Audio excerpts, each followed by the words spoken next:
Today's topic is the intersection of the two dictionaries through the keys. We can use it by the two methods, which is method 1 using an operator and the method 2 text comprehension. And the method 1 using an operator. First, we are going to initialize our dictionaries. After that, we are going to intersect the dictionaries.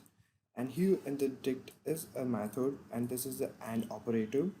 So what it does is, if there is some basic term which is a common in both the dictionaries, then it's gonna store those values in the dict 3. After that, we are going to have our output. As you can see here, we have an Akshat of 23 and Sahil of the 32. They both are common in both of our dictionaries, so that's they are gonna get stored in our dictionary third, and then it's our output.